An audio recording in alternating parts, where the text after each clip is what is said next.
若いドライバーだと走ることに集中しちゃってて、メカニカル的な部分にはちょっと無知な部分があるんですけど、イゴール君は車のことをやっぱ知ってるんでね、会話してても伝えたいことがしっかり伝わってやりやすさはありました。1年間ありがとうございました。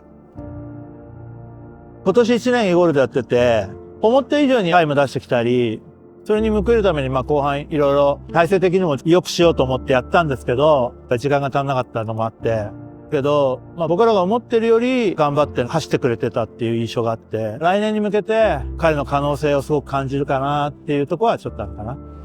まず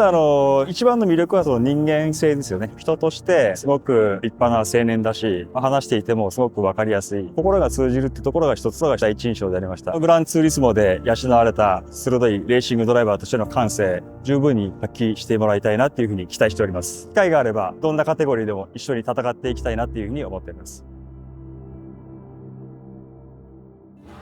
今年スーパーフォーミュラライツ初参戦になったんですけれども、日本でも初めての年になりました。それと同時にスーパー GT もできて、マイレージをもうめちゃくちゃ貯めることができて、2年走らなかった分をちょっと補うことができたんじゃないかなと思います。でそこは本当に良かったなって思います。なので機会くださった方々だったり、スポンサーしてくれた人たち、こういう機会を、作れたことに対してもう本当に感謝しかないです。なのでもうちょっと結果出したかったところもあるんですけれども、何回かチャンスあったところは生かせたんじゃないかなと思います。悔しい部分も残ったところはあるんですけれども、その中ではやりきれたんじゃないかなっていう、気持ちもあります。